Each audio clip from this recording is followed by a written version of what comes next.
আমি তো এসেছি কয়েক মিনিট হলো, আপনারা দেখেছেন, তো তখন থেকেই দেখলাম আপনারা দাঁড়িয়ে আছেন, একটু মানসিকভাবে কষ্ট লাগছে। যাই হোক, এতক্ষণ ধরে হুজুরের ওয়াজ শুনছিলেন, তিনি আমাদের থেকে বিদায় নিচ্ছেন। একটু তাকবীর দেন, নারায়ে তাকবীর, নারায়ে তাকবীর। औलाद मुजद्दिद ज़मान, सिलसिला मुजद्दिद ज़मान, ऑल इंडिया सुन्नतुल जमात श्रोता बृंद, जलसा कमिटिर युवक बृंद, दाता सहयोगी ग्रामबासी बृंद, नाराये तकबीर। एकटू मन खुले दरूद शरीफ पढ़ेन, अल्लाहुम्मा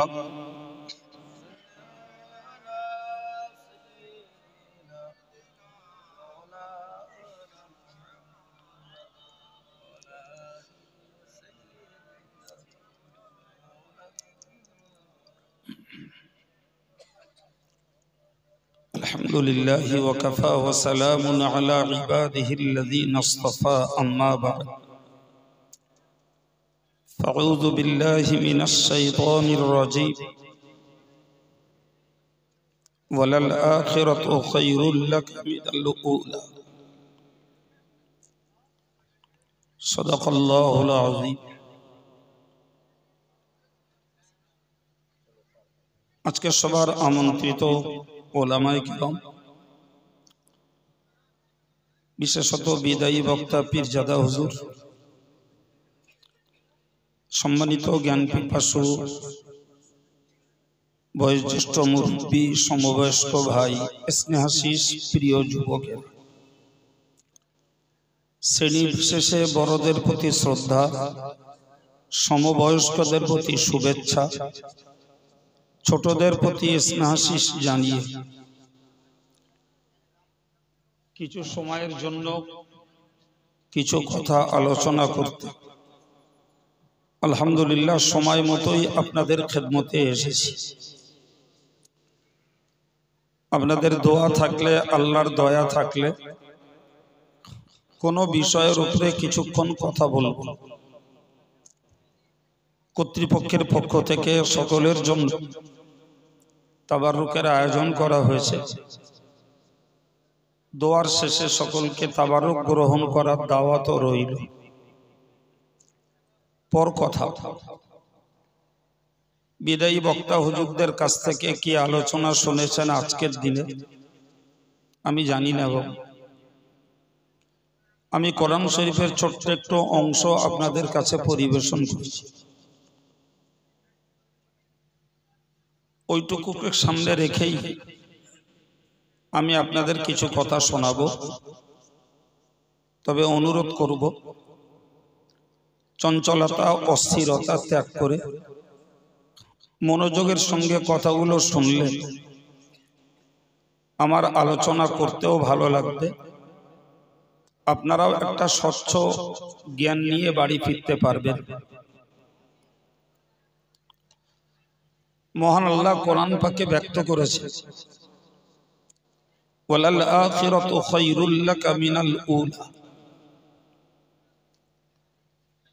মূলত সম্বোধন করেছেন আল্লাহ তার নবীকে, আর নবীকে সামনে রেখে সারা পৃথিবীর মানুষদেরকে, বরং ঈমানওয়ালাদেরকে আল্লাহ বললেন দুনিয়ার তুলনায় আখিরাত ভালো। বাংলাটাকে মুখস্থ করে ফেলুন, দুনিয়ার তুলনায় আখিরাত ভালো। এই সিদ্ধান্ত আমার নয়, এই সিদ্ধান্ত মহান আল্লাহ তার নিজস্ব সিদ্ধান্ত যে দুনিয়ার তুলনায় পরকাল ভালো। ভাই, আমাদের মানসিকতা সব সময়ের জন্য ভালোর পক্ষে, আমরা কেউ খারাপের পক্ষে, মন্দের পক্ষে যেতে চাই না। এটি আমাদের মননশীলতা। যদি স্বাভাবিক নিয়ম ওই হয় যে আমরা সকলেই ভালোর পক্ষে, কোরআন শরীফের এই বক্তব্য অনুযায়ী আমাদের সকলকে পরকালের পক্ষে যাওয়া উচিত। কথা বলেন ঠিক না ভুল? কারণ চূড়ান্ত সিদ্ধান্ত আল্লাহর যে দুনিয়ার তুলনায় আখিরাত ভালো। কেন ভালো? সংক্ষিপ্ত পরিচয়। দুনিয়া ক্ষণস্থায়ী। দুনিয়ার আনন্দ মুখর জীবনের কোনো গ্যারান্টি নেই। আছে বাবু? কথা বলেন। আমি অজ করতে পারি না, এটা সবাই জানে। ওই একটু গল্প গুজব করি, তাতে যদি কিছু উপকার হয় আল্লাহর শুকর। তা আমার সঙ্গে কথা বলুন, বললে কথাগুলো ব্রেনে ধরে নেবে। কি বলছিলাম বাবু? যে দুনিয়া ক্ষণস্থায়ী, এর কোনো স্থায়িত্ব নেই। দুনিয়ার রূপ সৌন্দর্য একটিরও নিশ্চয়তা নেই। আছে বাবা? এনা বলে। অথচ আখিরাত স্থায়ী। তার রূপ, তার সৌন্দর্যের কোনো ক্ষয় লয় নেই। আখিরাতের সময়ের কোনো সীমা নেই। তাহলে যারা আখিরাত অর্জন করতে পারে তাদেরকে এক কথায় বলতে পারা যায় তারা চিরসুখী। সুবহানাল্লাহ বলেন। দুনিয়ায় কেউ চিরসুখী নয় বাবা, দুনিয়ায় কেউ চির দুঃখীও নয়। বলতে পারা যায় কুল্লু হাম্মি ইয়ানকাতিউ। পৃথিবীতে মানুষ যত দুশ্চিন্তায় পড়ে, যত বিপদে পড়ে, যত টেনশন ফিল করে, এর একদিন শেষ আছে। ইল্লা হাম্মা আহলিন নার। কিন্তু যারা জাহান্নামবাসী হয় তাদের দুশ্চিন্তা, তাদের যন্ত্রণা, তাদের কষ্টের কোনো শেষ নেই। কথা বল ঠিক না ভুল? পরের অংশে বলা হয়েছে কুল্লু সুরুরুন ইয়াজুল। প্রত্যেকটা আনন্দ বন্ধ হয়। যত আনন্দিত হই, এক মুহূর্তের একটা বিপদের খবরে আনন্দটা ম্লান হয়ে যায়। ঠিক কিনা বলেন ভাই? একটা বিয়ে বাড়ির মতো আনন্দ মুখর পরিবেশ, আল্লাহ না করুন যদি ওই রকম মুহূর্তে ওই বাড়িতে একজন মানুষের মৃত্যু হয়, গোটা আনন্দটা নির আনন্দে পরিণত হয়। ঠিক না ভুল? কিন্তু হাদিসের বর্ণনায় এসছে ইল্লা সুরুরা আহলিল জান্নাহ, যে জান্নাতবাসীদের আনন্দের কোনো শেষ নাই। সুবহানাল্লাহ। তাহলে দুনিয়ায় যত বিপদে পড়ি, যত দুঃখিত হই, এটা কাটিয়ে উঠে আবার আনন্দ জীবন ফিরতে পারে। আবার দুনিয়ায় যত আনন্দিত হই, এর পরিবর্তে আল্লাহ দুঃখে নিমজ্জিত করতে পারেন।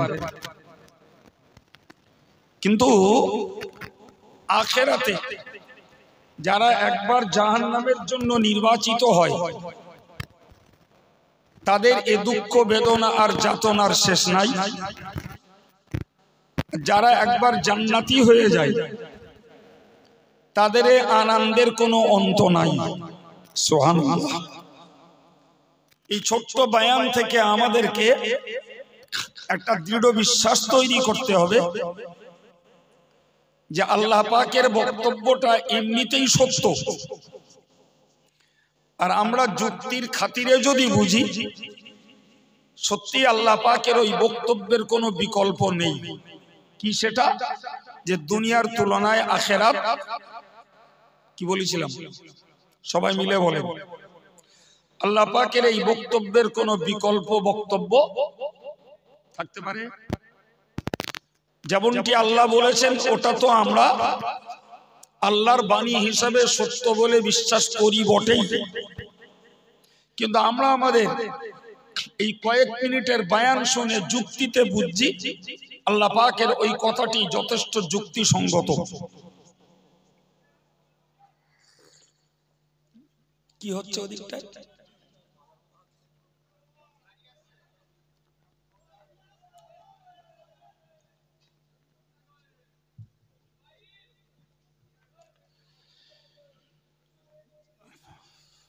প্রিয় ভাইরা আমার, এর পরের কথা মনোযোগ দেন। যারা সাইডে আছেন আমি তাদেরকে লেটেস্ট আরেকবার রিকোয়েস্ট করছি, রাত 11টা অতিক্রম করেছে, এই মুহূর্তটা অন্তত দূরে না থেকে কাছে আসা দরকার ছিল। সম্মানিত ভাইরা,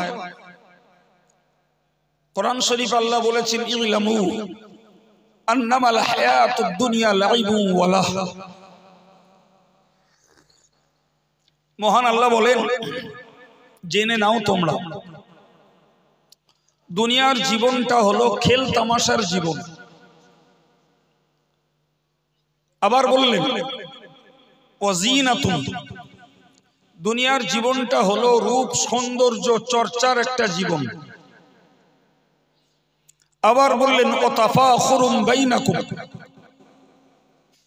দুনিয়ার জীবনটা হলো একে অপরের সঙ্গে পরস্পর গর্ব ফখরের জীবন। আবার বললেন ওয়াতাকাসুরুন ফিল আমওয়ালি ওয়াল আওলাদ, দুনিয়ার জীবনটা হলো ধন সম্পত্তি এবং সন্তান সন্ততির আধিক্যতার গর্ব করার জীবন। কথাগুলো কার বাবা? আল্লাহ। সম্মানিত ভাইরা আমার, মুফাসসিররা লিখেছেন খেল তামাশার জীবন হলো শৈশবকাল। এরপরে বলেছেন ওয়াজিনাতুন, দুনিয়ার জীবনটা সৌন্দর্যের জীবন, ওটি হলো যৌবনকাল। ওয়াতাফাখুরুন বাইনাকুম ওয়াতাকাসুরুন ফিল আমওয়ালি ওয়াল আওলাদ। ওয়াতাফাখুরুন বাইনাকুম, এটি হলো নিজেদের মাঝখানে গর্ব আর ফখর, এটা হলো রোজগারের জীবন। ওয়াতাকাসুরুন ফিল আমওয়ালি ওয়াল আওলাদ, এবং মানুষের বয়স যখন বৃদ্ধি পায়, মানুষ যখন বয়স্ক হয়ে যায়, তখন ভিতরে তৈরি হয় সন্তান সন্ততি আর অর্থবিত্তের আধিক্যের গরম। চারটে কথা আল্লাহ বলেছেন, খেল তামাশা, সৌন্দর্য, গর্ব ফখর, সম্পদ আর সন্তানের আধিক্যতা। কথা শুনতে পাচ্ছেন? আমি সরাসরি কোরআন থেকে আপনাকে কথা শোনাচ্ছি। আল্লাহ পাক এই চারটে চিত্র তুলে ধরেছেন। ভাই, মানুষের শিশুকালটা কাটে, কৈশোর কিশোর কালটা কাটে খেল তামাশার ভিতর দিয়ে, কিন্তু যৌবন যখন লেগে যায় তখন মানুষের রূপ সৌন্দর্য, পোশাক পরিচ্ছদের ঠাঁট ভাঁট, নিজের লাইফ স্টাইল বাড়ানো, এ জাতীয় যৌবনের ঢেউয়ে মানুষ সৌন্দর্য মুখর হয়। আল্লাহ পাক যে রং দিয়েছেন, যেমন চামড়া দিয়েছেন, তাতে আমরা দেখি সাবান ক্রিম ব্যবহার করা, লোশন ব্যবহার করা, সিজন অনুযায়ী কখনো পাউডার ইত্যাদি ব্যবহার করা। এক কথায় নিজের ত্বক পরিচর্যায় মানুষের জীবনটা চলে বেশি বেশি যৌবনকালে। ঠিক কিনা বলবেন? কত উন্নত পোশাক পরা যায়, কত সুন্দর জুতো পরা যায়, নিজের চুলের স্টাইল কত বাড়ানো যায়, নিজের পোশাকটাকে কত উন্নত মানের ব্যবহার করা যায়। মানুষের মনের ভিতরে এর উন্মাদনা তৈরি হয় এবং যে যার সামর্থ্য অনুযায়ী সে ওই রকম ঝিকঝাক পোশাক পরিচ্ছদ, নিজের পরিষ্কার পরিচ্ছন্নতা, কসমেটিক্সের জিনিসগুলো ব্যবহার করে বিলাসিতায় ডোবে যৌবনকালে।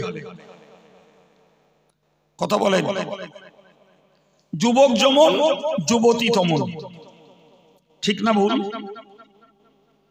এরপর মানুষ যখন রোজগারের জীবনে ডুবে যায় তখন মানুষ তার রোজগারের অহংকারে ফেটে পড়ে, একে অপরের সঙ্গে প্রতিযোগিতা করে, পারস্পরিক ভাবে গর্ব করে, ওর থেকেও আমার ইনকাম বেশি, ওর থেকেও আমার বাড়িটা খুব ঝিকঝাক, ওর থেকেও আমার ব্যবসা বাণিজ্য বড়। এই যে মানুষের ভিতরে টেন্ডেন্সি, 1400 বছর আগে আল্লাহ যে কোরআন নাজিল করেছে তার ভিতরে এই চিত্রগুলো তুলে ধরা আছে।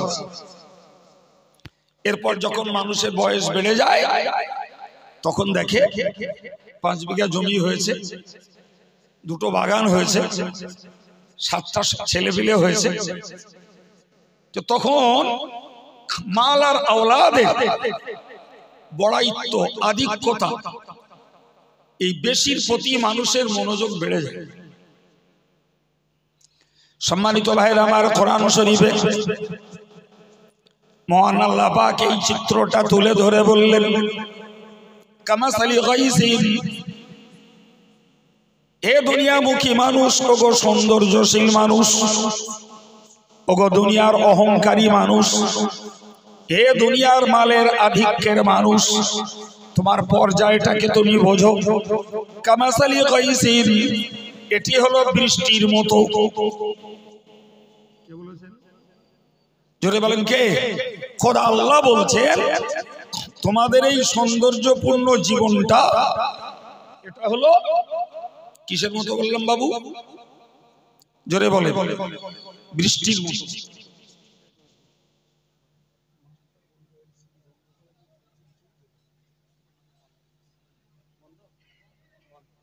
কি চলছে ওইটা? সেই আমরা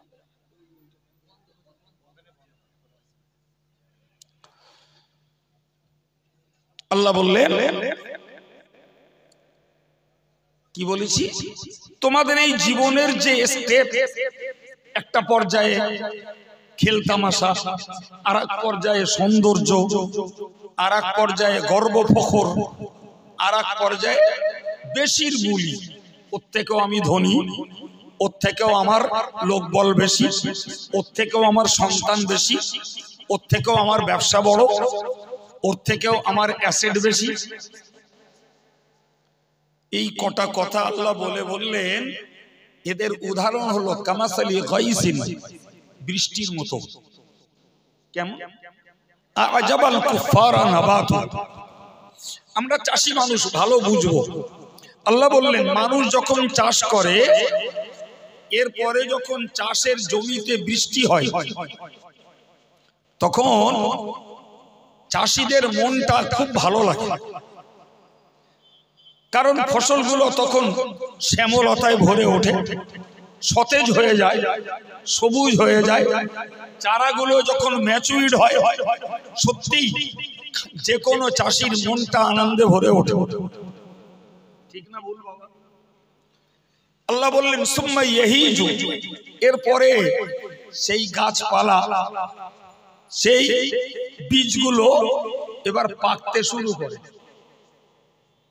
নাকি ফসল চিরকাল শ্যামল, সতেজ, সবুজ থাকে? খোদা আল্লাহ বলছেন সুম্মা ইয়াহিজু, এরপরে পাকতে শুরু করে। ফাতারাহু মুসফাররান, তখন তারা দেখে এগুলো পীত বর্ণ, হলুদ বর্ণ ধারণ করছে। সুম্মা ইয়াকুনু হুতামা, এরপরে হয় চাষি নিজে ঘরে তুলে খড়কুটো বানায়, অথবা প্রাকৃতিক বিপর্যয়ে সময়ের ব্যবধানে আপনাতেই খড়কুটো হয়ে যায়। মানুষের জীবনটাকে আল্লাহ ওই চাষের ফসল ক্ষেতের ফসলের সঙ্গে তুলনা করেছেন। আমি দিয়েছি উদাহরণ, জোরে বলুন আমি দিলাম নয়, আল্লাহ দিচ্ছেন জ্ঞানীদের চোখ ফোটানোর জন্য। তোমরা ধান রুইয়ে এলে, কিছুদিন পরে ধানটা পানি পেল, সে একদম থুকথুকে হয়ে উঠল। যেমন সবুজ তেমন সতেজতা তার ভিতরে। 2 মাস কাটতে না কাটতেই 3 মাসের মাথায় দেখা গেল সেগুলো পিত বর্ণ ধারণ করছে, হলদে হয়ে আসছে। এখন চাষি যদি নিজে ঘরে তুলে নেয়, ফলনটা ঘরে নিল, বাকিটা খড়কুটো করে ক্ষতি করলো, অথবা আপনা আপনি সেগুলো খড়কুটোয় পরিণত হলো। तमाम পৃথিবীর মানুষকে আল্লাহ জ্ঞান দেওয়ার জন্য বললেন, হে বিশ্ব মানব, তোমরা মনে রাখো তোমার জীবনের একটা পিরিয়ড ছিল শৈশবকাল, যেটাই তোমার জ্ঞান বুঝছিল না। তোমার শৈশবকাল আর কৈশোরকাল, ওই কালটাতে তুমি খেলিয়েছো, দাপটেছো। তোমার নাবালিক পিরিয়ডটাকে তুমি যথেষ্ট পরিমাণে উদম জীবন যাপন করেছো। এরপরে তোমার যৌবনকাল চলে এসেছে, যে যৌবনকালটাতে তুমি দেহের পরিচর্যা, পোশাক পরিচ্ছদের ফিটফাট, বিলাসিতার বস্তু সামগ্রী ব্যবহার, জীবনের ঠাট ভাট তুমি বাড়িয়েছো। এ প্রিয় ভাইরা আমার, এই কথাটির প্রমাণ দিতে আজকে আমাদেরকে কোথাও খুঁজতে যেতে হবে না। আপনি যে মজলিসে বসে আছেন, এই মজলিসের অবস্থা দেখলেই, এর আউটসাইডটা লক্ষ্য করলে দেখতে পাওয়া যাবে সত্যই যৌবনের যুবকের যৌবন কালটা চলছে যথারীতি সৌন্দর্যে, লাইফ স্টাইলে, বিলাসিতায়। এতে এক বিন্দু কি সন্দেহ আছে? আমি অজ করছি না বাবু, অজ আল্লাহ করে রেখেছেন। বাঙালি জাতির কাছে কোরআনের আরবি ভার্সনটাকে আমি বাংলায় রূপান্তর করছি মাত্র। এখন আমরা যদি কোরআন বিশ্বাসী মুসলিম হই আর আল্লাহকে যদি বিশ্বাস করি, আল্লাহ মহা সত্যবাদী, তাহলে ওই কোরআনের বক্তব্য আমাদের জীবনের সঙ্গে খাটিয়ে আমাদের ফিউচার লাইফটাকে ঠিক করতে হবে। তবে তো রাত জেগে এখানে বসে থাকার লাভ, তা না হলে রজব আলী সাহেব ঝেঁকে দিয়ে চলে গেছে। ফুরপুরার হুজুর তিনি তার টাইম পাস করে গেছেন, আমি আমার টাইম পাস করতে বসেছি। কি নিয়ে বাড়ি যাচ্ছে? খিচুড়ি নিয়ে। খিচুড়ি নিয়ে বাড়ি যাব। একটা মন তৈরি করে ঘরে ফিরতে হবে, আর ওই মনটাকে সামনের জীবনটাই ধরে রাখতে হবে। তাহলে তো এই আয়োজন আর আপনাদের কষ্ট, মেহনত, শ্রম আর সময়ের ত্যাগ স্বীকার। আর আমি আমার কথাই বলি, আব্দুল কাইয়ুমের একটা সাবজেক্টকে চুজ করে আপনাদের কাছে তার উপরে দুটো কথা শোনান দেওয়া, সবার জন্য লাভ হবে। জি প্রিয় ভাই, আল্লাহ পাক কত সুন্দর করে বুঝিয়েছেন। শৈশবকাল খেলায়, যৌবনকাল সৌন্দর্যে, রোজগারের কাল অহংকারে, বৃদ্ধের কাল সম্পদ আর সন্তানের বড়াইতে। ওর থেকে আমার রোজগার বেশি, ওর 2টো ছেলে, আমার 5টা লাঠি, এর গরম। সম্মানিত ভাইরা আমার, মনে রেখে দিন, মহান আল্লাহ কোরআন শরীফে জানিয়েছেন, হে আল্লাহর বান্দা বান্দি, মনে রাখো, মাল হায়াতুদ দুনিয়া ইল্লা মাতাউল গুরুর। কোরআন শরীফে আল্লাহ বললেন, দুনিয়ার জীবন হলো ধোঁকার জীবন। দুনিয়ার জীবন প্রতারণার জীবন, দুনিয়ার জীবন হলো ভেলকি আর স্বপ্নের জীবন। তোমার গাড়ি, তোমার টাকা, তোমার শিক্ষা, তোমার সংস্কৃতি, তোমার রূপ আর তোমার সৌন্দর্য, টোটালটাই একটা স্বপ্ন। এটা ধোঁকা, ধোঁকা। একটা মানুষ স্বপ্ন দেখে, তো স্বপ্নে সে দেশের মুখ্যমন্ত্রী হয়ে গেছে, স্বপ্নে দেশের প্রধানমন্ত্রী হয়ে গেছে, স্বপ্নে দেখতে পেল সে দেশ চালাচ্ছে। কিন্তু যখন ঘুম ভাঙে তখন দেখে সে যে বেডে, যে খাটে, যে অবস্থায় শুয়েছিল ওই অবস্থায় শুয়ে আছে। ঠিক না? সত্যি বলে। সে স্বপ্ন ধনীতে দেখুক আর গরিবে দেখুক আর শিক্ষিতে দেখুক আর মূর্খে দেখুক, স্বপ্নের চিত্র হয় এক, জেগে উঠলে হয় আর এক।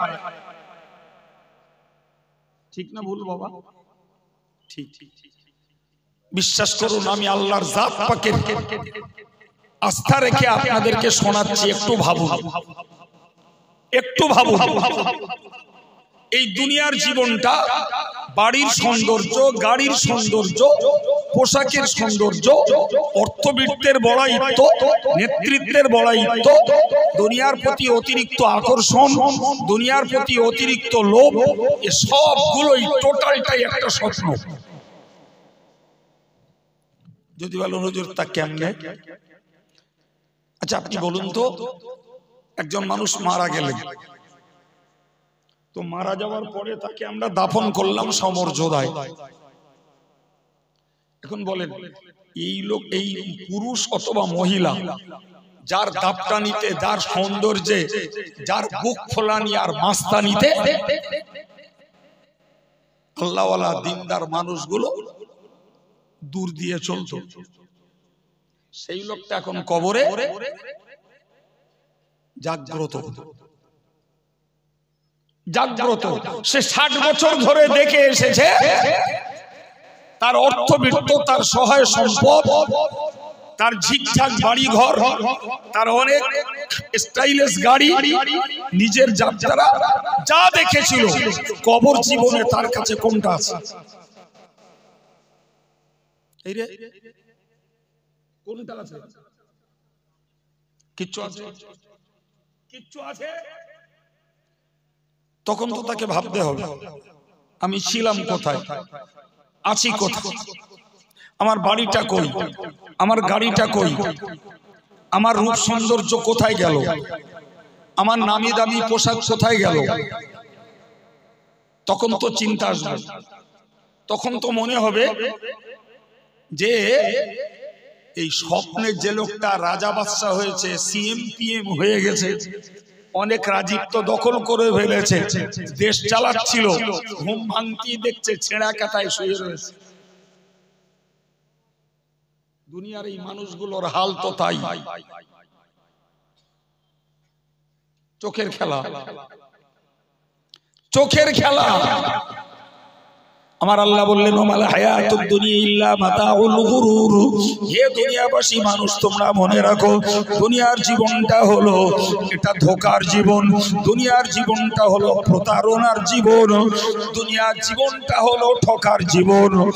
এক মুহূর্তের ভিতরে তুমি সব কিছু ভুলে যাবে, সব কিছু আল্লাহ তোমাকে ভুলিয়ে দেবে।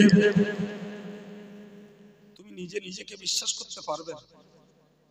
কালকে সন্ধ্যাবেলা চার দোকানে ঘটনা দিচ্ছিলে, আজকে সকালবেলা দেখতে পাচ্ছি প্যারালাইজড পেশেন্ট, দু চোখের কোনা দিয়ে পানি গড়া। একাধিক ব্যক্তিকে পাওয়া যায় না, যায় না। কালকে বাইকে তুমি দাপটাচ্ছিলে, তোমার পাশে যেতে ভয় লাগছিল, আজকে দেখছি সার্জিক্যাল বিভাগে তুমি বাবারে মারে করছো। এর নাম দুনিয়া। এ কাকে কখন গদিতে বসায় আর কাকে কান ধরে নামিয়ে রাজপথের নাগরিক বানিয়ে দেয়, কাউকে কাঁদায়, কাউকে হাসায়।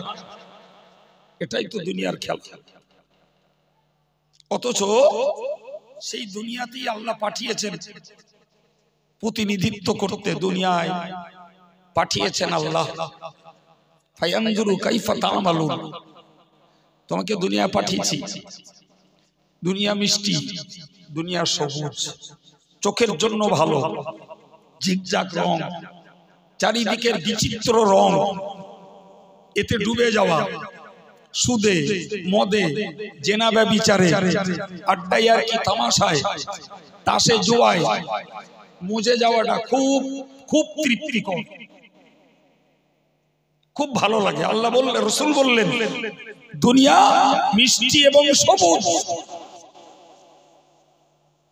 আর ওই সবুজ আর মিষ্টি পৃথিবীতে আল্লাহ তোমাদেরকে প্রতিনিধি করে পাঠিয়েছেন। কিসের প্রতিনিধি? ওমা খালাকতুল জিন্না ওয়াল ইনসা ইল্লা লিয়াবুদুন। মহান আল্লাহ জানিয়ে দিলেন, আমি মানব আর দানব দুটি শ্রেণীকে বানিয়েছি কেবলমাত্র আমার হুকুমের গোলামি করার জন্য, আমার আদেশ পালনের জন্য, আমার নিষেধটাকে বর্জন করার জন্য। এই হুকুমের গোলামির জন্যই তোমাকে আমি পাঠিয়েছি। কতদিন? অন্য আয়াত পাকে আল্লাহ বলেছেন, কোরআন শরীফের সূরা হিজরের 99 নম্বর আয়াত পাকে বলেছেন, ওয়াবুদ রাব্বাকা হাত্তা ইয়াতিয়াকাল ইয়াকিন। তুমি ওই আল্লাহর হুকুমের গোলামি করো, ওই আল্লাহর ইবাদত করো যতক্ষণ মরণ তোমাকে স্পর্শ না করে। কি প্রমাণ হলো? দুনিয়ায় আমি আল্লাহ পাঠিয়েছি, খাও, পড়ো, ঘর বাড়ি করো, গাড়ি চাপো, বিলাসিতা করো, কিন্তু সাবধান, এইগুলো করতে যে আমার ইবাদত ভুলে যেও না। এইগুলো করতে যে নেক আমলটাকে ভুলে যেও না। এতে ডুবে যে পাপে বিজড়িত হয়েও না। তাহলে তোমার গাড়ি বাড়ি, তোমার জীবনযাত্রার ঠান্ডভাট, তোমার পোশাক পরিচ্ছদ তোমার জন্য বিপদের কারণ হবে না। আর যদি এইগুলো করতে যে ইবাদত ভুলে যাও, আর এইগুলো করতে যে যদি তুমি পাপে জড়িয়ে পড়ো, নিশ্চিত তোমার জীবনের ঠান্ডভাট তোমার জন্য বিপজ্জনক। কম্পিউটার যুগে, স্যাটেলাইটের যুগে, জি এই শিক্ষার উন্নতির যুগে মুসলমানের ছেলে আর মেয়েটা যদি এইটা না বোঝে, তাহলে কিসের জ্ঞানী? বলুন বলুন বলুন, কিসের জ্ঞানী? আমার জ্ঞানের মূল্য কি? আমার শিক্ষার মূল্য কি? আমি স্যাটেলাইটের যুগের মানুষ, আমি অত্যন্ত ট্যালেন্ট, এ দাবি করার কি যুক্তি আছে? কথা বলেন, আছে কি? হ্যাঁ, আমি ওয়াশ করছি না, ব্রেন ওয়াশ করছি। মনে রাখলে তার কপাল খুলবে। যে মনে করবে কাইম সাহেব বুড়ো লোকের ওয়াশ করতেছে, তার কপাল ফুলবে। কাইম সাহেব বুড়ো রস করছে না, মানুষের মনুষ্যত্ব অর্জন করার ওয়াজ করছে, মানুষকে জাহান্নাম থেকে বাঁচার কথা বলছে, মানুষকে আল্লাহকে চিনবার কথা বলছে, মানুষকে জান্নাত দখলের কথা বলছে, মানুষ তার নিজের মনুষ্যত্বের বিকাশ ঘটাক এর প্রতি উৎসাহিত করছে।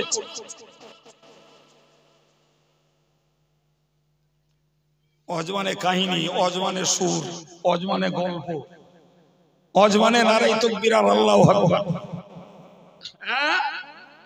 অজমানে গায়কের গজব, আর অজমানে সৌন্দর্য আর সমাহার। এই তো চলছে দেশে বেশি। সম্মানিত ভাইরা আমার, খুব মনোযোগের সঙ্গে কথা বুঝো। আল্লাহ বললেন দুনিয়ার জীবন ধোকার জীবন। আমি বলি নাই, আল্লাহ বলছেন। তোমরা ধোকা খাচ্ছ বাবা, ধোকা খাচ্ছ। সুতরাং তোমাকে যখন আল্লাহ পৃথিবীতে পাঠিয়েছেন, ইবাদতের জন্য, এবং ইবাদত করতে হবে কতক্ষণ তার পিরিয়ডটাকেও আল্লাহ নিশ্চিত করেছেন, মরণ পর্যন্ত। কোরআনের বক্তব্য মরণ পর্যন্ত। তবে স্টার্টিং পয়েন্ট অ্যাডাল্ট পিরিয়ড, যখন থেকে তুমি সাবালেগ তখন থেকে স্টার্ট, আর যতক্ষণ পর্যন্ত তুমি সজ্ঞানী ততক্ষণ তোমার ইবাদতের ডিউটি। আমরা দেখছি কি, দেখছিটা কি? মসজিদে মুয়াজ্জিন হাঁটছে, হাইয়া আলাস সালাহ, নামাজে এসো। হাইয়া আলাল ফালাহ, সফলতার দিকে এসো। ফের বলল কদ কামাতিস সালাহ, নামাজ অটোমেটিক্যালি শুরু হয়ে গেছে, এখনো যদি না আসো আসো। আমি ব্যবসা করছি, আমি দোকানদারি করছি, আমি চার দোকানে গটরা দিচ্ছি, আমি গল্প মারছি, আমি রাজনীতির মাচায় রাজনীতি করে বেড়াচ্ছি, আমার ঘরের মেয়েরা সে হেসেলে রান্না করে বেড়াচ্ছে, কেউ হয়তো বা খেদমতে আছে। মুয়াজ্জিন কি বলছে, কারে ডাকছে পরোয়া নাই। এ লোক সংখ্যা কম না বেশি? এত ধর্ম প্রচারের যুগেও মুয়াজ্জিনের আজানকে ডোন্ট কেয়ার, এর পার্সেন্টেজ 60, 100 জনের 60 জন।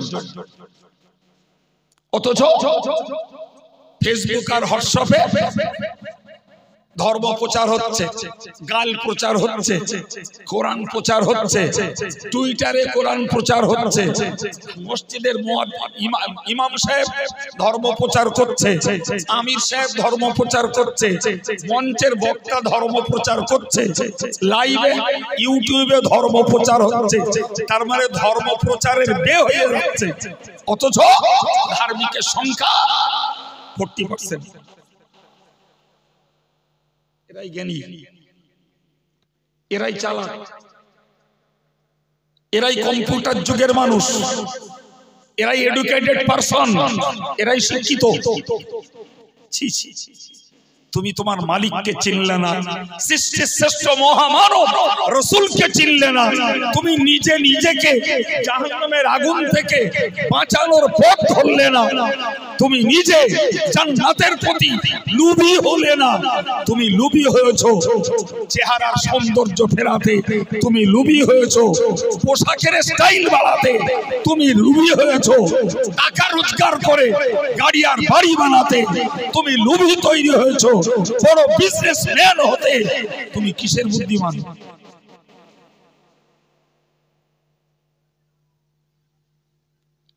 খুব তিতো লাগছে বলে, মনে মনে হচ্ছে লোক তো মাঝরাতে এসে খুব জ্বালালে, এর মনে হচ্ছে।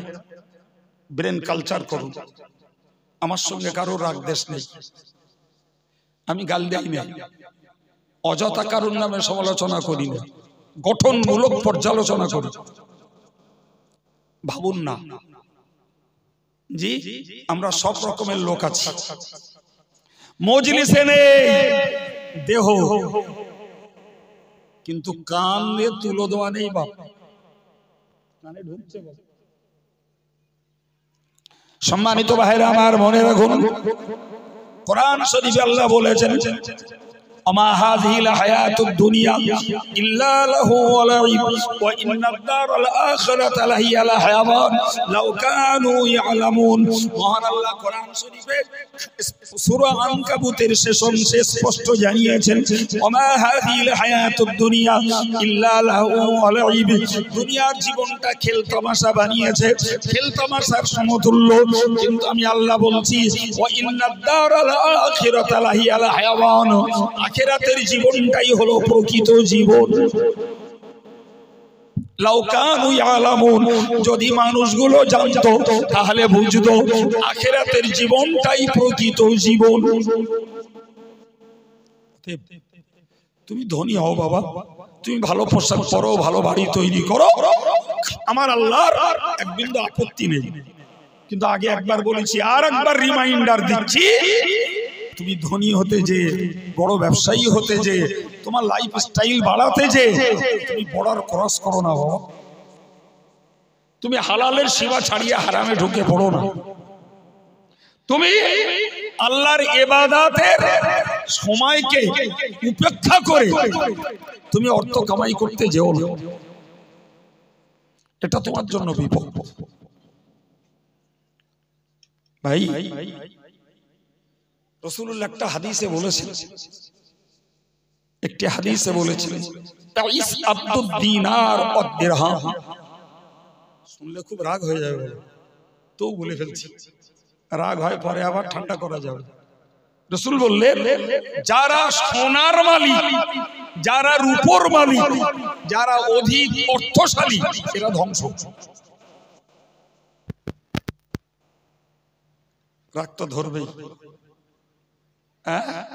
আমি যদি জামিয়ার জন্য কালেকশনে আসি আর চিশতিয়ার মাদ্রাসারা যদি চিশতিয়ার জন্য কালেকশন আছে, বলে থাম, তোর কার পয়সা দেবো না, তোর কার হুজুর বলে গেছে ধনী লোক ধ্বংস হবে, আবার ফের পয়সা নিতে চাইছিস। তার রাগ কার উপরে করছেন? আমি তো আগে একবার বলেছি বাপ, অজ আমি করছি না, অজ আল্লাহর রাসূল করে রেখেছেন, বাঙালিদের কাছে বাংলায় সেটা ট্রান্সলেশন করছি, ভাষান্তর করছি, রূপান্তর করছি।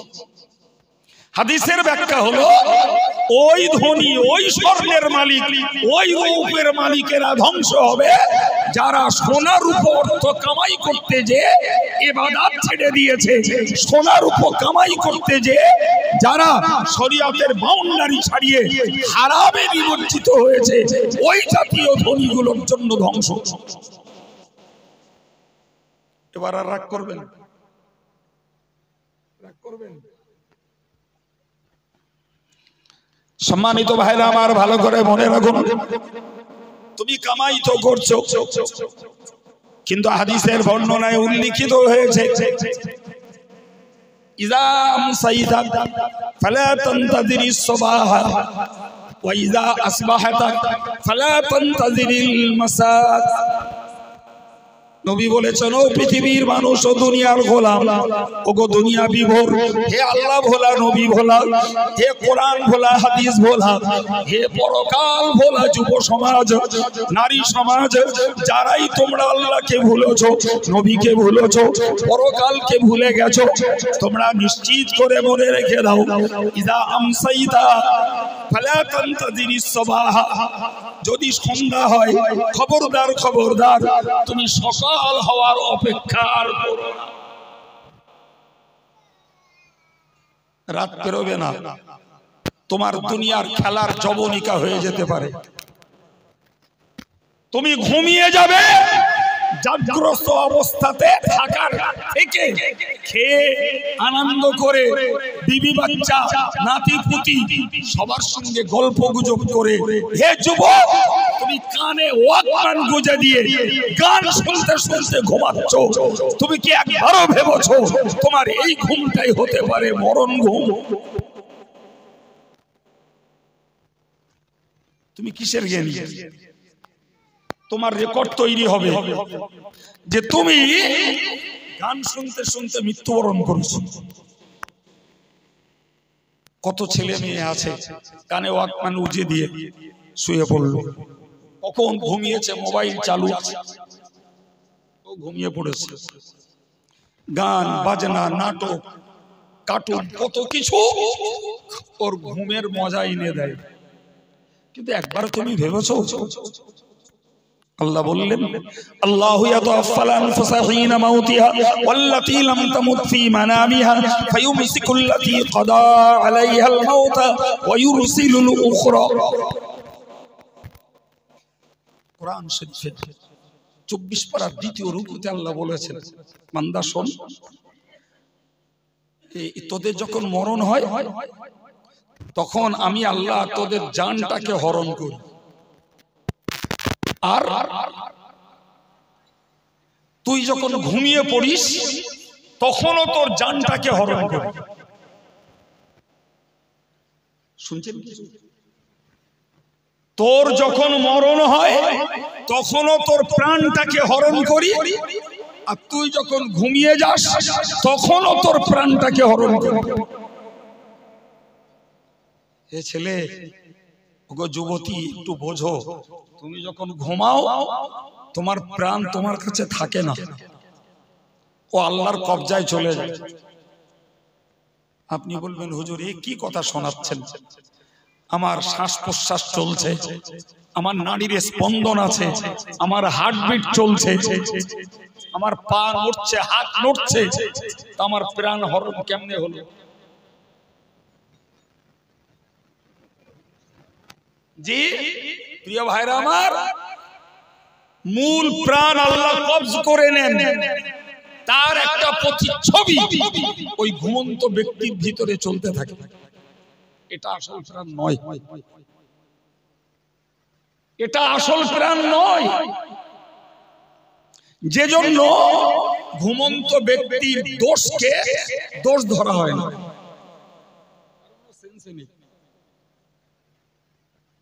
আল্লাহ কি বলছেন? ফায়ুমসিকুল্লাতী ক্বাদা আলাইহাল মাউতা। জি তুমি ঘুমিয়ে গেছো, তোমার প্রাণ আল্লাহর কাছে। তো আল্লাহর ফয়সালা যদি হয় যে এই বান্দাকে আমি মারবো, ওই প্রাণটাকে আল্লাহ আর ফিরত দেন না, নিজের কাছে রেখে দেন। তার মানে ওর কাজ শেষ। ঠিক ঠিক। ওয়ুরসিলুল উখরা, আর যাকে আল্লাহ বাঁচিয়ে রাখতে চান তার প্রাণটাকে তার কাছে ফিরিয়ে দেন।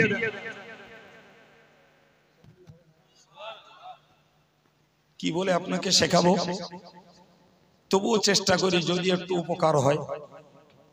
এই জন্য আল্লাহ বলেছেন, বান্দা তুই যখন ঘুমোতে যাবি তখন বল আল্লাহুম্মা বিইসমিকা আমুতু ওয়া আহইয়া, আল্লাহুম্মা বিইসমিকা আমুতু ওয়া আহইয়া। যার বাংলা মানে হলো, আল্লাহ তোমার নাম নিয়ে আমি মরছি, তোমার নাম নিয়ে আমি মরছি। আমরা কি মরতে যাচ্ছি? কি করতে যাচ্ছি? বলেন বলেন, কথা বলেন, কি করতে যাচ্ছি? ঘুমাতে যাচ্ছি। অথচ হাদিসে এসেছে তুমি আল্লাহকে বলো আল্লাহুম্মা বিইসমিকা আমুতু, আল্লাহ আমি তোমার নাম নিয়ে মরতে যাচ্ছি। আর ওয়া আহইয়া, আল্লাহ তোমার নাম নিয়েই আমি জাগ্রত হব। তাহলে যাচ্ছি ঘুমতি, আর রাসূল কি বলতে বললেন? বলো মরতে যাচ্ছি, এটা বলে ঘুমাও। আর যেই তোমার ঘুম ভেঙে যায়, আল্লাহ তোমার হরণ করা প্রাণটাকে তোমার কাছে ফিরিয়ে দেয়, উঠেই বলো আলহামদুলিল্লাহিল্লাযী আহইয়ানা বা'দা মা আমাতানা ওয়া ইলাইহিন নুশুর। ওই আল্লাহর প্রশংসা, ওই আল্লাহর প্রশংসা যিনি আমাকে মরার পরে আবার জীবন্ত করেছেন। দোয়া পড়ার অভ্যাস আছে বাবা? জি হেইও বলে শুলুম আর হেইও বলে উঠ, কি হবে? এই যে দোয়া পড়া লোকটা যেই পড়ুক, নারী পুরুষ যেই পড়ুক, ও যখন দোয়া পড়ে শুলো আল্লাহুম্মা বিইসমিকা আমুতু ওয়া আহইয়া, আর ঘুম থেকে উঠেই বলল আলহামদুলিল্লাহিল্লাযী আহইয়ানা বা'দা মা আমাতানা ওয়া ইলাইহিন নুশুর। ও টোটাল ঘুমটাই জিকিরে গণ্য হয়ে যাবে। কারণ ঘুমানোর আগে আল্লাহ জিকির করেছে, আর ঘুমিয়ে উঠেও জিকির করেছে। বাবু তাহলে যেখানে হাদিসের নির্দেশ একজন মুসলমানের জন্য ঘুমের আগে আল্লাহর জিকির করা আর ঘুম থেকে উঠে আল্লাহর জিকির করা, সেখানে যদি মুসলমানের ছেলেরা আর মেয়েরা মোবাইলে যদি গুঁজে দিয়ে ওয়াকম্যান কানে দিয়ে যদি ঘুমায়, ওই অবস্থায় যদি আল্লাহ প্রাণ হরণ করে, যদি না ফিরিয়ে দেয়, কাজ শেষ হলো। প্রমাণ হলো কি যে ফৈবুদ্দিন, আমেনা, মরিয়ম, সলিমুদ্দিন এরা গান শুনতে শুনতে মরে। ঘুমানোর আগে দোয়া পড়লো, ওর ওই ঘুমটাই মরণ ঘুম হলো, প্রমাণ হবে ওই বান্দা জিকির করতে করতে মরেছে। হায় রে হায়, এতটুকু চেতনা বোধ যদি থাকতো জি, তাহলে ঘুম না মরণ, এই ক্ষেত্রেও অন্তত আমাদের আমাদের মডার্ন ইয়াং স্টাফ, যুব সমাজ, আধুনিক যুব সমাজ, এরা অন্তত অন্তত গান শুনতে শুনতে, বাজনা শুনতে শুনতে অন্তত ঘুমাতো না। সাবজেক্টটা বলতে শুরু করেছি, দৌড় অনেক দূর, তো অত ক্ষমতাও আমরা নি, ওর অত জ্ঞানও নি, যা একটুখানি আল্লাহ দেওয়াচ্ছে আলহামদুলিল্লাহ। আমি কি বুঝিয়েছি বাবু, এর নাম দুনিয়ার জীবন, এর নাম দুনিয়ার জীবন। সৌন্দর্য, অহংকার, মালের আধিক্যতা। জি, একটা হাদিস ছোট্ট করে বলে আমার বক্তব্য শেষ করব। ভাই, হাদিস শরীফে এসেছে, বাহরাইন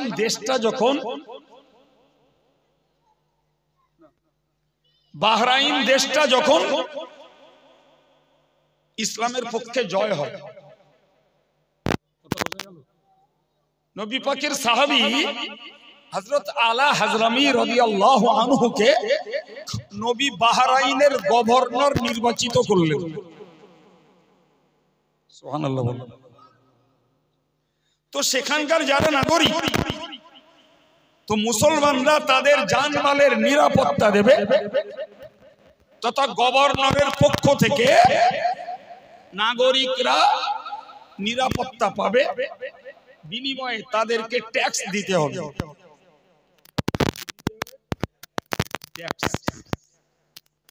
রাসূল করিম সাল্লাল্লাহু আলাইহি ওয়াসাল্লাম ট্যাক্স আদায়ের জন্য আরেকজন সাহাবীকে নির্বাচন করলেন।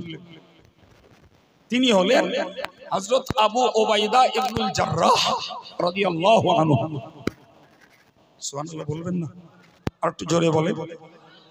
তিরমিজি শরীফের একটি হাদিসে এসেছে, এই আবু উবাইদা হলেন আমিনুল উম্মাহ। আল্লাহু আকবার। তার মানে হলো গোটা উম্মতের ভিতরে আবু উবাইদা হলেন একজন সব থেকে আমানতদার, ক্যাশিয়ার, কোষাধ্যক্ষ, উম্মতের মধ্যে শ্রেষ্ঠতম একজন আমানতদার। কথা বোঝা গেছে? তো তাকে রাসূল নির্বাচন করেছেন ওই বাহরাইনের ট্যাক্স আদায় করার জন্য। বোঝা গেল? তো যথারীতি সময় হয়েছে, হযরত আবু উবাইদা রাদিয়াল্লাহু আনহু তিনি গেছেন যে বাহরাইন থেকে ট্যাক্স নিয়ে চলে এসেছেন মদিনায়। তো মদিনায় চলে এসেছেন, খবরটা ছড়িয়ে গেছে। তো পরদিন সকালবেলা ফজরের নামাজের বাদে দেখা যাচ্ছে বেশ কিছু দরিদ্র শ্রেণীর সাহাবীরা, তেনারা একদম সামনের কাতারের দিক দিয়ে হাজির, রাসূলের কাছাকাছি। কোথায় হাজির বাবু? রাসূলের কাছাকাছি। রাসূল নামাজ শেষ করে ফিরে দেখলেন যে এরা একদম কাছাকাছি। তো রাসূল নিজকে হাসলেন আর বললেন যে তোমরা বুঝি শুনতে পেয়েছো যে আবু উবাইদা তিনি ট্যাক্স নিয়ে ফিরে এসেছেন? তাহলে জি হুজুর। আরে বলেন না বাবা। ওরে বাবু, দুটো টাকা পয়সার মাল সামান পাওয়া যাবে, যেহেতু ট্যাক্স আদায় হয়েছে, বাইতুল ফান্ডে অর্থ জমেছে, রাসূলুল্লাহ ওগুলো বিতরণ করবেন। ফলে আগ্রহী মানুষেরা নবীর সম্মুখে যে হাজির। আল্লাহ পাকের নবী সাল্লাল্লাহু আলাইহি ওয়াসাল্লাম ওই সময় বলেছিলেন, ও সাহাবীরা তোমরা মনে রাখো, মাল ফখরু আকশা আলাইকুম, তোমরা দরিদ্র হয়ে যাবে, গরিব তোমরা হয়ে যাবে, নিঃস্ব তোমরা হয়ে যাবে। আমি রাসূলুল্লাহ ওই ভয় করি না। ওয়ালাকিন আকশা আলাইকুম আন তুবসাতু আলাইকুমুদ দুনিয়া, বরং আমি ভয় করি তোমাদের উপরে দুনিয়া বিস্তার লাভ করবে, অঢেল দুনিয়া তোমাদের উপরে ঢেলে দেওয়া হবে। তোমরা প্রচুর পরিমাণে টাকা পয়সার মালিক হয়ে যাবে, ধন দৌলত পাবে, গাড়ি বাড়ি পাবে, প্রচুর পরিমাণে অর্থ সম্পদের মালিক তোমরা হয়ে যাবে। লাল ফখরা আকশা আলাইকুম ওয়ালাকিন আকশা আলাইকুম আন তুবসাতু আলাইকুমুদ দুনিয়া, তোমরা দরিদ্র হবে, কাঙাল হবে, নিঃস্ব হবে, তোমাদের খাওয়া হবে না। এ ভয় আমার লাগছে না, ও ভয় আমার নেই। ভয় লাগছে আমার তোমাদের উপরে দুনিয়া চেপে বসবে, তোমরা দুনিয়ার পাগল হয়ে যাবে, দুনিয়ার অর্থ বিত্ত মাল সামান সৌন্দর্য নিয়ে এত হামড়া কুমড়ি, ধস্তাধস্তি, কোস্তাকস্তি, মিথ্যাচার, ফাঁকিবাজি, অত্যাচার, অবিচার, সুদ, ঘুষ, লটারি, নানান ভাবে তোমরা দুনিয়াতে এত ডোবা ডুববে, কামা বুসিতাত আলা মান কানা ক্বাবলাকুম, যেমন পূর্বে নমরুদ, ফিরআউন, হামান, সাদ্দাত, কারুন, আবু লাহাব, আবু জাহালরা অর্থ সম্পদে ডুবেছিল, তোমরাও এরকম ডুবে যাবে। জি, কিন্তু পরিণতি কি হবে? ফাতানাফাসুহা কামা তানাফাসুহা, তারা যেমন মালে আকৃষ্ট হয়ে, দুনিয়ায় আকৃষ্ট হয়ে, দুনিয়া বিভোর হয়েছে, তোমরাও তেমন, তোমরাও এরকম হয়ে যাবে। বুকে হাত দিয়ে বলুন, বিশ্ব উম্মতে মুসলিমা দুনিয়া বিভোর হয়ে আল্লাহকে ভুলেছে না ভুলেছে? সংখ্যায় কম না বেশি? দুনিয়া বিভোর হয়ে মানুষ হারামিতে মত্ত হয়েছে না হয়নি? দুনিয়া বিভোর হয়ে যুব সমাজ, যুবতী সমাজ সৌন্দর্যে মোহিত হয়েছে না হয়নি? দুনিয়া বিভোর হয়ে মানুষ নামাজ, কালাম, জিকির, ফিকির, তাসবিহ, তেলাওয়াত, এমনকি অর্থের হিসাব কষে যাকাত দেওয়াও ভুলে গেছে। নবী বলেছেন আয-যাকাতু মাগরামান, এমন একটা জমানা আসবে যখন মানুষ মনে করবে যাকাতটা যেন জরিমানা, জরিমানা, অথচ যাকাত খোদাই হুকুম। জি, আমি আমার জামিয়া চালানোর জীবনে প্র্যাকটিক্যাল ফিল্ডে দেখেছি প্রচুর মুসলমান যাকাত কারে বলে জানে না, যাকাত কিসের উপরে দিতে হয় জানে না, যাকাতের হিসাবই বোঝে না। শুধু গেলেই বলে আমার যা যাকাত হয় তার থেকে অনেক দিয়ে ফেলেছে। আমি ভাই কত যাকাত হয়েছে? তো অত কি আর হিসাব আছে? কত বড় মোস্ট ইগনোরেন্ট, তোর যখন হিসাব নেই তাতে বেশি দিলি বুঝলি কি?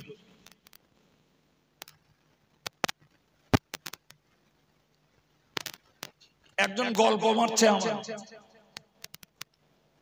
একজন গল্প মারছে, আমি জামিয়ার জন্য গেছি, গল্প মারছে, বলছে হুজুর এবার পয়সা করি আর বেশি দিতে পারবো না, ছেলে বোম্বে একটা ফ্ল্যাট কিনেছে 1,02,00,000 টাকা দিয়ে। কত টাকা? সেই জন্য এবার আর পয়সা দিতে পারবো না, 500 টাকা দিচ্ছে। আমি বললাম যদি অসুবিধা হয় রাখে, আল্লাহর এক বান্দা দেবে না, এক বান্দা দেবে। তো না আপনি এসছেন আর ফিরে যাবেন, আমি নিলাম, নিয়ে বললাম হিসাব 500 টাকা দিচ্ছেন, অসুবিধা নেই। তা ওই যে 1,02,00,000 টাকার এক ফ্ল্যাট কিনেছে, ও জাকাতটা দেছে? বলতেছে হুজুর সে তো জানি আমি তখন বুঝলাম ভাই সাহেব তার কেটে গেছে। দান দোহাই দিচ্ছে ছেলে ফ্ল্যাট কিনেছে, আর ছেলে যাকাতটা আদায় করেছে কিনা ওর বেলা ছেলে ঠেকিয়ে দিচ্ছে, ছেলে জানে আমি জানি না। অথচ ছেলে তো পাল্টা মডার্ন, সে তো যাকাতের দুমতুটাও বোঝে।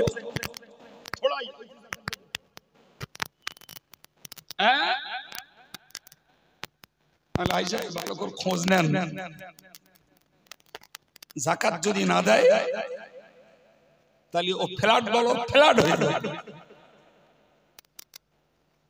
তাই সে একটু মনে মনে হয়তো রেগেও বললাম ফ্ল্যাট ফ্ল্যাট হয়ে যাবে। ফ্ল্যাট মানে 3 বছর পুরিনি, সে বাড়ি গেছে, ব্যবসা গেছে,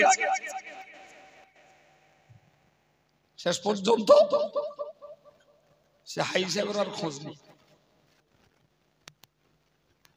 বাইদি ভাই একদিন দেখা হাই সাহেব খবর কি, না হুজুর বাণিজ্য নেই, সে বোম্বের ফ্ল্যাট, আমি তো তার আগে খবর জানি,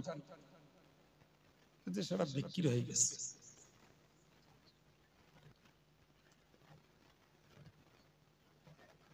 আমাদের দেশের একাধিক ধনী ব্যক্তিরা মেগা সিটিতে বিল্ডিং কিনে রেখেছে। এখানকার ভাড়া হাওয়া, এখানকার খাওয়া, এখানকার জলবায়ু ভাল লাগে না, ওখানে যাই বাতাস খেতে। জানেন আমি ব্যক্তি চিনি, ফ্ল্যাট চিনি। জি যাকাত কালেকশন করতে গেছি, বলতে হুজুর এবার টাকা পয়সা নেই, তা খানিকটা ইট দোবান। আমি ভাই আমি আজ পর্যন্ত ইট তুলে কোনোদিন বিক্রি করিনি, আমার যা ইট লাগে ওই রকমটা নেই, ইট কালেকশন করে করে বিক্রি করে টাকা বানিয়ে নেবো, ও কাজ আমি আজ অবধি করিনি। আপনার ইট আপনি বিক্রি করেন, পারলি টাকা দেবেন। আর আমার যদি কখনো বিল্ডিং এ ইট লাগে জামিয়ায়, তখন বললি পারলি কিছু দেবেন। দেখলে এ লোক শক্ত লোক, তাহলে নাই 500 টাকা নিয়ে যান।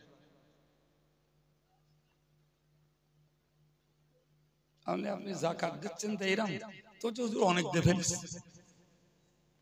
আপনি জানেন আপনার কি যাকাত দিতে হবে? আপনি মাল তুলে রেখেছেন কয়েক লক্ষ টাকা, ওটা আপনার অ্যাসেট, ও যাকাত দিতে হবে।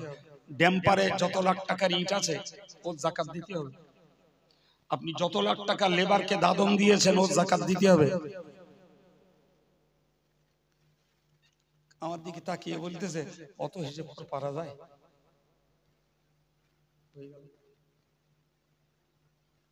ওগুলো তো তোমার বাচ্চিতে আছে, ওগুলোর যাকাত দেওয়া লাগবে মিয়া। সম্মানিত ভাইরা আমার, মানুষ এত পরিমাণ দুনিয়ার পিছনে ডুবে গেছে। শেখ সাদির কথা মনে রাখতে হবে।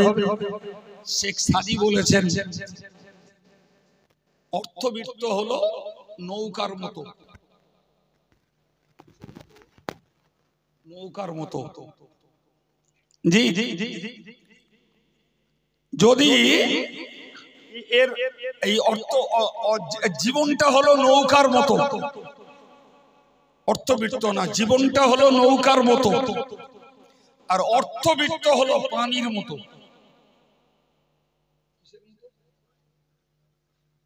কথাটা ক্লিয়ার হয়েছে?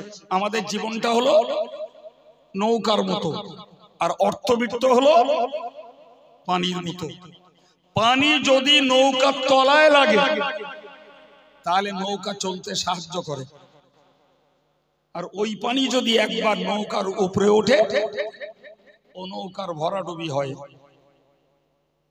শেখ সাদি বিশ্ববাসীকে বলেছেন তোমাদের জীবনটা নৌকার মতো, অর্থ যদি তোমার পিছনে চলে তাহলে তোমার জীবন যাত্রা, ইবাদত, আমল, নামাজ, যাকাত, সাদকা, ফিতরা, কুরবানি সব কিছু আদায় করতে টাকা তোমায় সাহায্য করবে।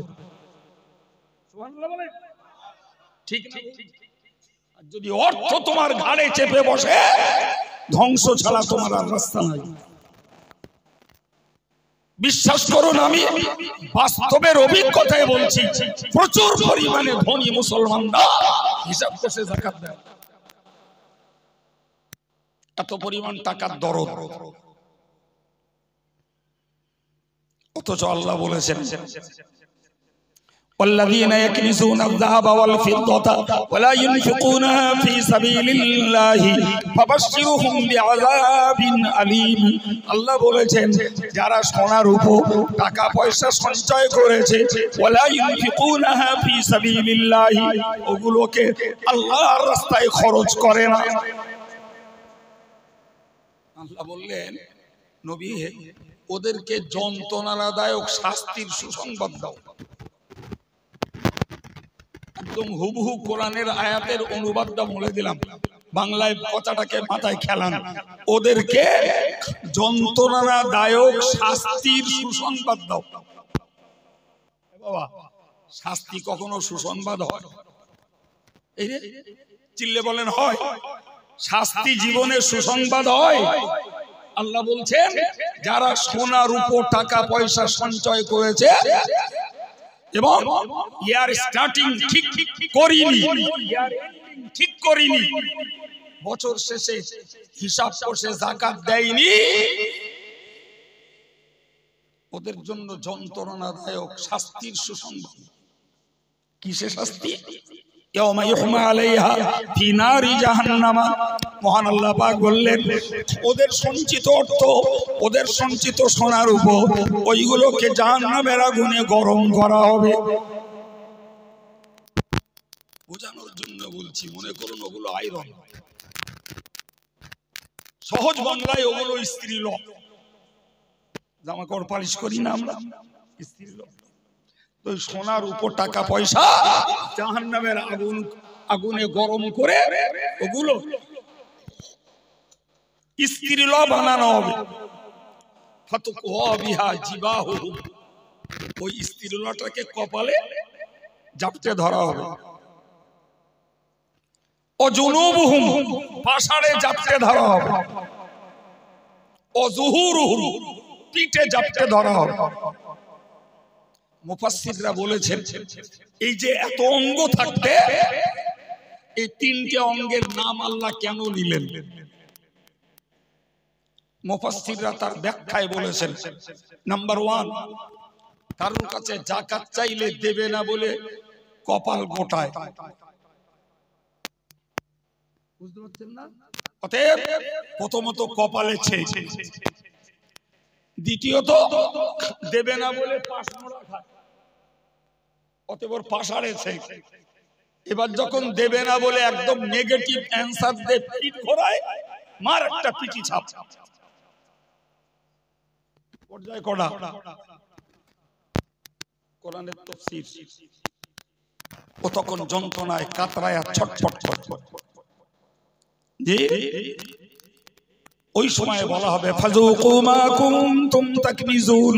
হে কপাল পোড়া হতভাগা, তোমার কাছে যখন যাকাত চাওয়া হয়েছিল কপাল কুঁচিয়ে গেছিল, যাকাত যখন চাওয়া হয়েছিল তখন পাশ ফিরিয়েছিলে, যাকাত যখন চাওয়া হয়েছিল দেবে না বলে পিঠ দেখিয়েছিলে। সুতরাং তোমার কপালে, তোমার পাশারে, তোমার পিঠে তোমার সঞ্চিত সোনার উপর টাকা পয়সা গরম করে ছেক দেয়া হচ্ছে। ফাযুকু মা কুনতুম তাকনিজুন, যা জীবনে কামাই করেছিলে তারই স্বাদ তুমি এখন চাখো। কাতরাচ্ছ কেন? এগুলো দরদ তো তোমার অনেক। কিছু ব্যবসাদার, কিছু ফটকা বাজারি, কিছু আত্মসাৎকারী লোক থাকতেই পারে, কিন্তু সব কালেক্টর আর মাদ্রাসাওয়ালারা ফটকাবাজারি নয়, আত্মসাৎকারী নয়। যদি সব কর্তৃপক্ষ আত্মসাৎ করত চিশতিয়া মাদ্রাসা 5-6 বছরে তৈরি হতো না। সবাই যদি আত্মসাৎ করত 15 বছর ধরে জামিয়ার 3 কোটি টাকার বিল্ডিং, আর প্রতি বছরে লাখ পড়তে পড়তে 2 কোটি টাকা বছরের খরচ হতো, খরচ হতো না। তাহলে নিশ্চিত ফটকাবাজারি, অসাধু, আত্মসাৎকারী, জনগণের অর্থ ভোগ দখলকারী XYZ থাকতেই পারে, কিন্তু তারপরেও যথেষ্ট পরিমাণে দিনের কাজ করার লোক রয়েছে, তা স্বচক্ষে দিবালোকের মতো দেশের লক্ষ জনতা দেখতে পাচ্ছে। এখন যদি ভাবো যে মাদ্রাসাওয়ালাদের খাওয়া হয় না, এরা পেট পুজো করে, এর জন্য পাশ ফেরানোর লাইন নেই, তোর কপাল ভালো যে মাদ্রাসাওয়ালারা তোর বাড়ি গিয়ে তোর যাকাতটা অন্তত উদ্ধারের চেষ্টা করছে। এরা না গেলি তুই যা পাঁড় কৃপণ মোটেও দিতি আরো জ্বলতিস। এরা গে কিছু আদায় করে বলে তোর কপাল ভালো। উচিত ছিল এরা যাবে না, তুমি তোমার অর্থের হিসাব কষে যাকাত গুলো বয়ে দিয়ে এসো। গ্রামের দরিদ্রদের, এতিম অনাথদের, মাদ্রাসার এতিম অনাথদের পিছনে দিয়ে এসো। তুমি তো যাও না বলে তাই মাদ্রাসাওয়ালারা তোমার বাড়িকে ধন্না ধরে।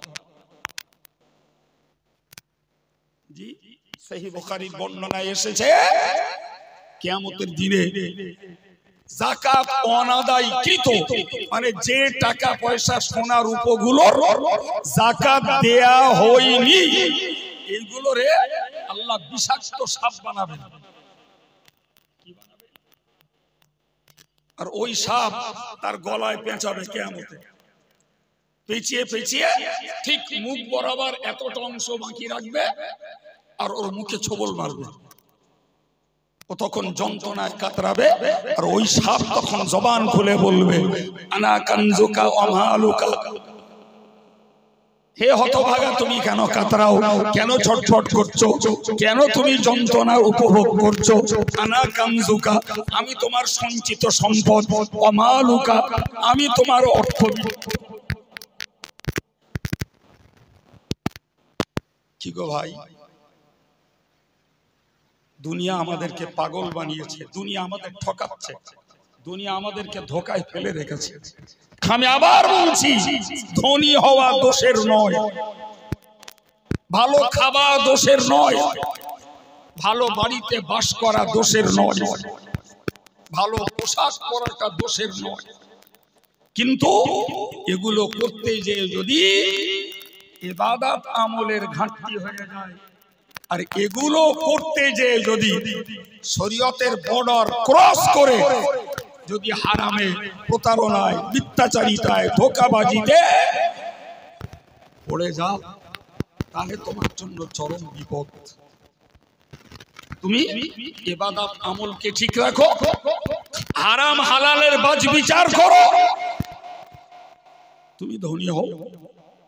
ওসমান গনি ধনী ছিলেন, ধনী ছিলেন আবু আইয়ুব আনসারী, ধনী ছিলেন হযরত আব্দুর রহমান ইবনে আউফ, ধনী ছিলেন হযরত আবু বকর, ধনী ছিলেন হযরত ওমর রিদওয়ানুল্লাহি তাআলা আলাইহিম আজমাইন।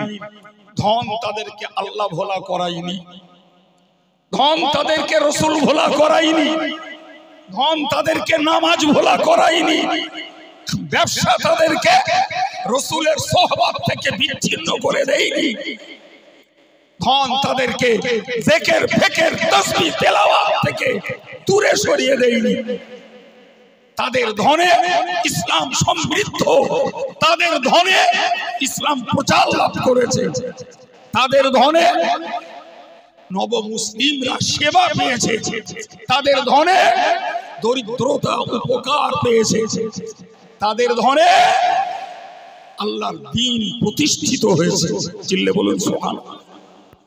সম্মানিত ভাইরা আমার, আমি এসব আলোচনা করব এসব ভেবে চিন্তে অঙ্ক কষে উঠিনি। আল্লাহ যা বলিয়েছেন সব আল্লাহ তার ইচ্ছায় বলিয়েছেন। যদি মনে করেন বর্তমান প্রেক্ষাপট এবং যুগ আর সময় অনুযায়ী মানুষের চিন্তা চেতনার কিছু খোরাক আল্লাহ আমার দিয়ে আপনাদেরকে পাইয়েছেন, জি ভাবলে লাভবান হওয়া যাবে ইনশাআল্লাহ। কথা ঠিক না বল? কথা ঠিক না বল? সম্মানিত ভাইরা আমার, সেই সঙ্গে আমি আমার আলোচনার প্রাসঙ্গিকতা বজায় রেখেই লেটেস্ট যে জায়গাটায় এসে বক্তব্য ছাড়ছি তাতে খুব ভালো বুঝে গেছেন যে আমাদের অর্থে দরিদ্রের হক রয়েছে। যাকাত কার হক? কথা বলেন, কথা বলেন। কোরআন বলছে আপনি করে নেন।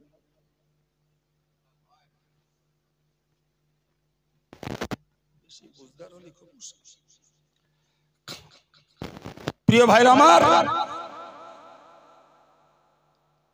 তো ধনে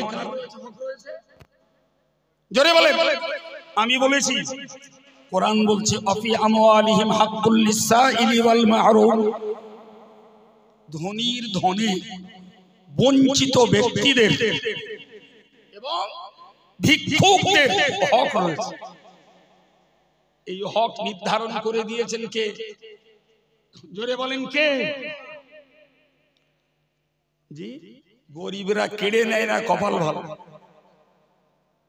আরে আমার পকেটে যদি আপনার টাকা থাকে তাহলে আপনি ইচ্ছা করলে তো কেড়ে নিতে পারেন। কেড়ে নিলি ছিনতাইকারী বলবে, ফলে নেয় না। তো দরিদ্র কাড়বে না, কিন্তু আল্লাহ যখন আমার মালে দরিদ্রের হক রেখে দিয়েছেন তাহলে সেটা আমার পক্ষ থেকে দরিদ্রকে বুঝে নেওয়া উচিত। কথা বলে, দরিদ্র কেড়ে নেবে না, আমি ইচ্ছা করে দেব না, এর পানিশমেন্ট নিতে হবে না? কি বলছেন, নিতে হবে না? হবে না? জি সম্মানিত ভাইরা আমার, আলোচনা বাড়বো না। আজকের যে জলসা কর্তৃপক্ষ এই আয়োজন করেছে তারা আজকের 53টা কম্বল বিতরণ করেছে, মোটা কম্বল।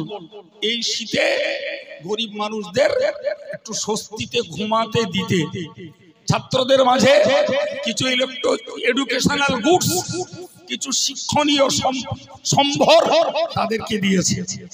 আমি লম্বা চওড়া কথা বলবো না, একদম ঝটপট করে বলছি, আগামী বছর জলসাটা চলবে। ওই দরিদ্রদের সেবায় একটা করে কম্বল দেবেন 2-10টা লোক। এই এতক্ষণ আলোচনার পরে অন্তত এই ফিডব্যাকটা দেন যে আমরা আলোচনা যা শুনেছি তার টাটকা আমল করে আমি একটা কম্বল দেবো।